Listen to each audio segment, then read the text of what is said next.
Chapter 172, Superintendent. After concealing the body, Baron Brignize nonchalantly addressed Lumion, his curiosity piqued. "I must say I'm quite intrigued. How did you manage to eliminate Hammer 8? Lumion didn't hold back, revealing everything.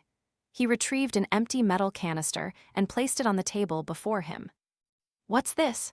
Baron Brignize examined it carefully for a few moments. "Remember when I ventured underground earlier today?" Lumion grinned. "I encountered a deviant individual and, quite accidentally, dispatched him. He happened to possess this gaseous sedative and its corresponding antidote. After infiltrating Hammer 8's washroom, I consumed the antidote and patiently awaited his arrival. When he entered, I unscrewed the sedative and engaged him in close combat. I restrained him, preventing his escape until the sedative took effect." Baron Brignize pondered for a brief moment, confirming the plausibility of this plan. Satisfied, he nodded and remarked, "The washroom is rather confined, and the gaseous sedative will quickly permeate the space. Moreover, there's no ventilation to speak of. Considering Hammer 8's cautious nature and his guard against our Savoy mob, he wouldn't offer an easy opportunity for infiltration. The gunmen stationed outside wouldn't dare to open fire, lest they accidentally eliminate Hammer 8. They might even struggle to unlock the restroom door." Baron Brignize spoke with such conviction that it seemed he had witnessed the scene firsthand. Louis and the others silently acknowledged the validity of this analysis. Having understood the intricacies, they realized that Seal's ability to dispatch Hammer 8 within such a short span of time wasn't as implausible as they had initially thought. Seal had indeed discovered a path to success and skillfully utilized the resources at his disposal. Under this plan, as long as his combat prowess didn't significantly pale in comparison to Hammer 8's, he had a considerable chance of dealing with the traitor. Naturally, achieving success necessitated strength, a stroke of luck, decisiveness, audacity, and adeptness in gathering intelligence. Seal's terror was undeniable, yet it wasn't as horrifying as they had envisioned. Baron Brignize further commended Lumion's sagacity, albeit slightly displeased that he had transported Hammer 8's lifeless body to Salle de Balbrise after accomplishing the deed. It had nearly brought calamity upon him.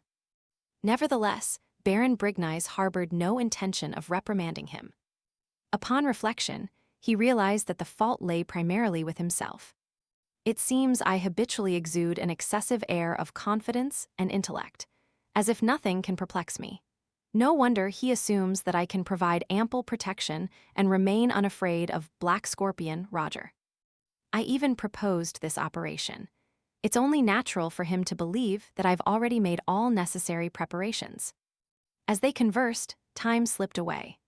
Before long, a guard from the Savoy mob stationed at the entrance on the first floor ascended and approached Baron Brignize, conveying a message. "Baron, Superintendent Everett has arrived." "Please bring him up." Baron Brignize stood and made his way toward the staircase. Travis Everett served as the superintendent at the police headquarters of Le Marché du Quartier du Gentleman. He held one of the highest positions when it came to carrying out tasks. Above him stood a few deputy directors with the rank of chief superintendent, and overseeing everything was the police commissioner of the district.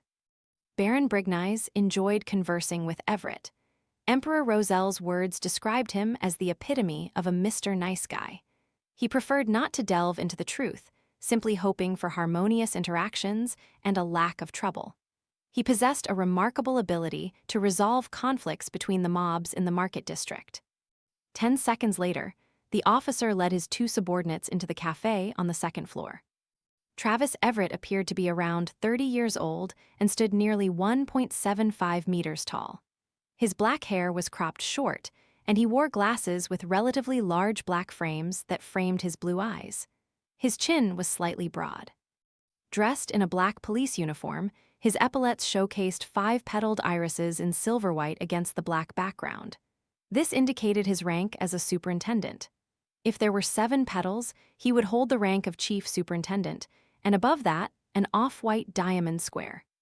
Travis Everett looked at the smiling Baron Brignize and asked with a stern expression, "What just happened? Please don't tell me there was an explosion at the entrance of Salle de Balbrise, and you have no idea who did it. Monsieur Superintendent, please have a seat. Baron Brignize guided Travis Everett to a wooden table and personally pulled out a chair for him.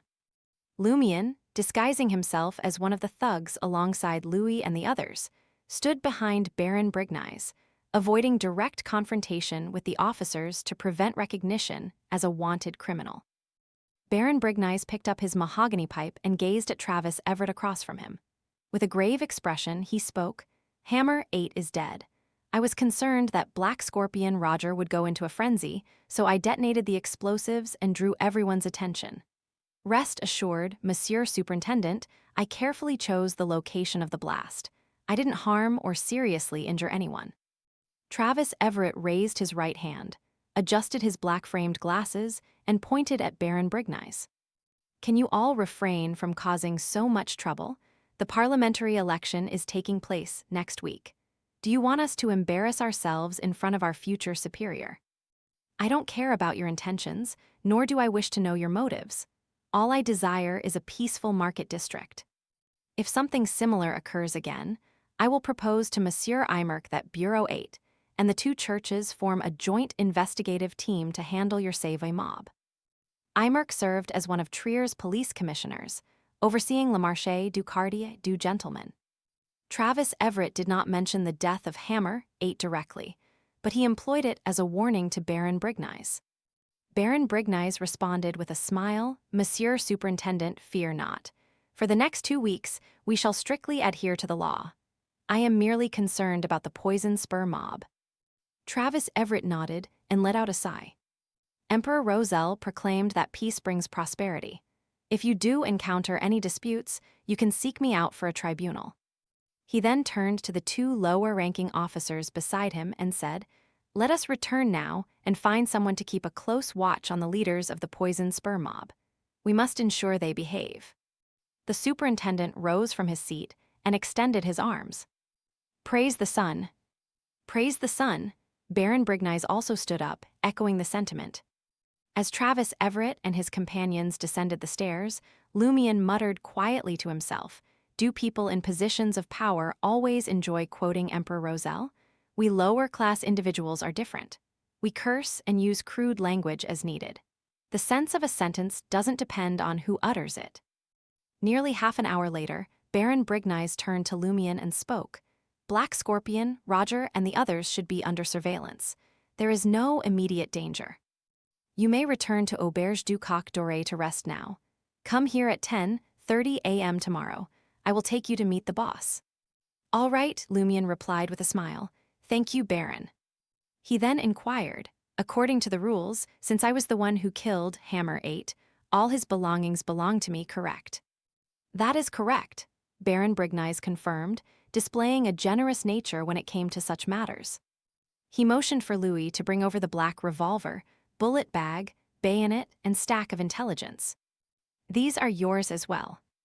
Lumian fastened the holster under his left armpit and stowed away the other items before entering the room where Hammer 8's lifeless body lay. Ensuring no one was tailing him, he squatted down and unbuttoned the corpse's shirt. There, he discovered a golden-red ball resembling the morning clouds and sunset, with a faint flickering light dancing within. This was a pugilist beyonder characteristic. Lumian happily pocketed it and proceeded to search Hammer 8's pockets.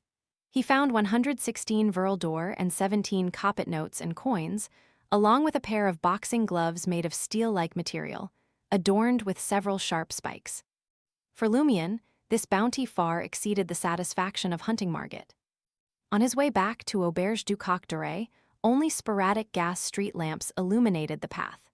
Lumian weaved through the intersecting shadows, sensing pairs of eyes fixated on him. Is Black Scorpion, Roger commanding the deceased, or using other beyonder abilities to keep tabs on me? Or am I simply being overly vigilant and imagining things? Lumian muttered, raising his right hand to massage his temples. He activated his spirit vision, but found nothing amiss. The unsettling feeling of being watched gradually faded away. In the 3-story building, with a garden at 126 Avenue du Marché, the imposing Black Scorpion Roger, with his piercing deep blue eyes, and the charming Baldy Harmon walked back through the door. The 10 members of the Poison Spur mob, who had been waiting anxiously, felt the air grow tense and their fear heightened. None of them dared to utter a word, as if they were facing an impending storm. After a tense silence that lasted for more than 10 seconds, Baldy Harmon gritted his teeth and spoke up. "That seal doesn't take us seriously. The Savoy mob has been provoking us repeatedly. They must pay the price." Black Scorpion, Roger shared Harmon's sentiment, feeling equally provoked by Seal. He spoke in a low, commanding voice. "We cannot let this matter go unaddressed." Roger exhaled heavily and motioned for the other members of the Poison Spur mob to leave. Only Harmon remained, and Roger continued, "But we are being targeted by the police. It is highly likely that official Beyonders will be involved. We cannot seek revenge for the time being. Brignize is no ordinary opponent. He is cunning and intelligent. When Monsieur Artois is elected to Parliament, Madame Moon will grant us a new boon. At that time, I will extract Brignize's brain and feed it to the stray dogs. However, we cannot remain idle. When the surveillance on us becomes less vigilant, I will seize the opportunity to assassinate Seal. If the Savoy mob can assassinate our men, then we can do the same to theirs." At Auberge du Coq d'Oreille, Lumian had just reached room 207 when he sensed something. He turned his head and directed his gaze towards the nearby balcony. "Come out," he said with a resigned sigh. "Madame Jenna,